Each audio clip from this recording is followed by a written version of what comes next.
how did you want to do the rankings? Did you want to go first and then I can give you my thoughts? Because Um, I think it's only right for you to go first. okay.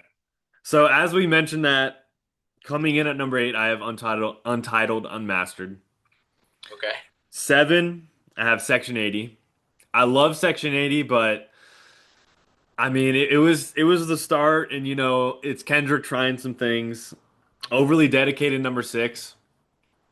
It Oh, has some okay, songs okay. that I I can't like. It's old Kendrick, so it's not the new like his new flow and like where he finally like got his voice, but I love OD so much. And then in getting in the top five, Mr. Morale, it has a really good just it's like a therapy session. He's just getting out he's venting out, all of his emotions, all that. But I just can't like put it ahead of these other ones because the bangers that they have and the beats. Coming in at number four, I had a problem with it where, like we mentioned, I just played it so much, and a lot of it was very overplayed by everybody else, and it kind of ruined it for me. Was Damn. Yeah, I I love get that. Damn, and I feel like I was one of the first ones to listen to Humble, like when it came out. And Yeah. I was like, this is literally unreal. And then it just like it was so popular that I was like, guys, no, like Kendrick's supposed to be like ours. And then I would say my top three, GNX, To Pimp a Butterfly at number two, and then Good Kid. I think To Pimp a Butterfly, yeah, it's not the most popular mainstream album, but I think just the way that he like completes a whole narrative across all of these different ways, but still has bangers, all right. King Kunta. I just think that, I mean, what he's able to do on his pretty much his first two like main studio albums was unreal. And then Good Kid, I don't know if it'll ever be topped by Kendrick just because, I mean, it's an all-timer. I couldn't agree more. I mean, I'd say our lists are pretty similar. I actually didn't even rank OD. Completely forgot about it. Um, but yeah, honestly, I don't think we're really far off. Besides, I think I have GNX a bit lower than you do. But other than that, uh, well, I'd say I'll just go ahead and get into it. At seven, I have Untitled Unmastered, only because that's definitely the one I have listened to the least of everything. It's I don't want to say easily forgettable because that sounds disrespectful, but it's just not one I immediately think, oh, I'm just going to go listen to this right now because I want to listen to it in its entirety, or at least as a full album. Then at six, I have GNX, and it being his most recent, I hope that it grows on me. It really was not my favorite when it came out, but I still enjoyed it. It was nice to hear him after it had been quite a while. I mean, Mr. Morale came out, 2022. yeah, so I guess it hadn't been It's like an two and a half insane. almost, 2.5 years.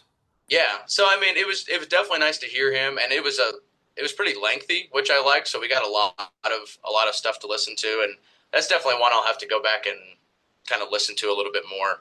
And then at five, I have Section 80. Kind of like you said, very early on for him.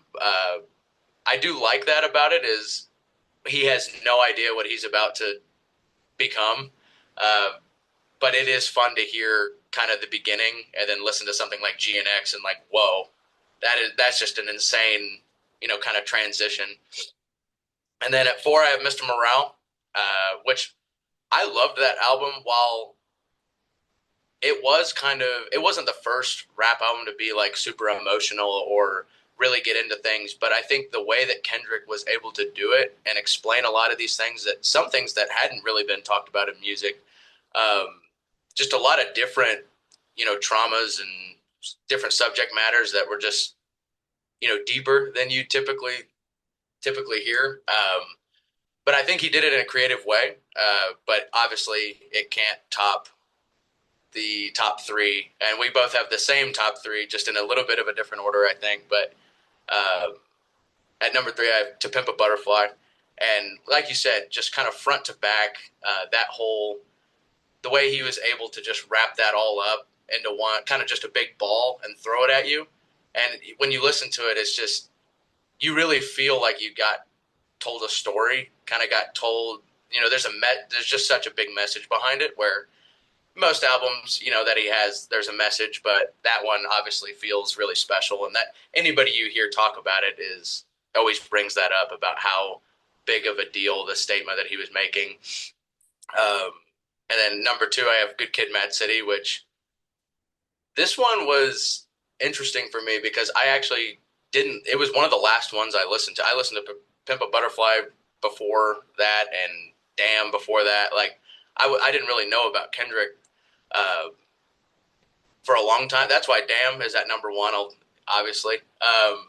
But Good Kid, Mad City, and Damn constantly are fighting for me to be at number one. But I give Damn number one simply because that was honestly what got me into rap music. Like I didn't really know anything. That was what 2017, I believe, when that came out, and that before then I had listened to what was on the radio. Whatever people played around me. I didn't know any better. But listening to Damn as a full cohesive album was the first time that I was like, oh, these artists are putting a message, putting a story into an album. Like this is crazy. I didn't even know they were doing this. And so that's why Damn and Kendrick especially is such a big deal to me because he's kind of what got me to listen to music in a different way. And I do think that's special, but I understand what you mean by it was overplayed. A lot of things got pretty like DNA, humble, love. A lot of those, got beat beaten to the ground, but they're still good. But I know what you mean.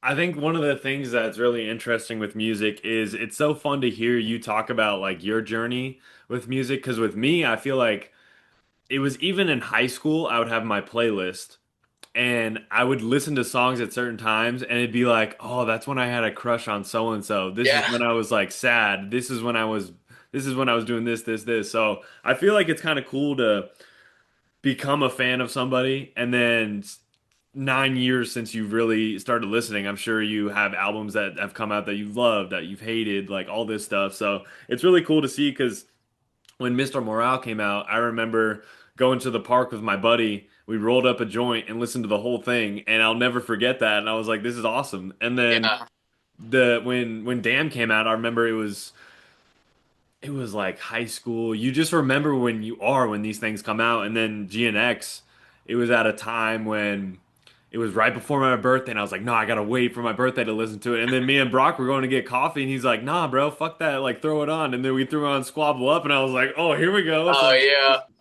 it just it's so cool with music because, and it's the cool thing about Kendrick is I'm not gonna debate you about your favorite. Like, oh, Damn's not number one. Like, yeah, it's subjective. Like, you can like Damn. Like, I really enjoy Damn, yeah. but at this moment in time, GNX just hit a certain nerve, and I'm like, I gotta throw on Luther and all this stuff. So, that's definitely the cool thing with music.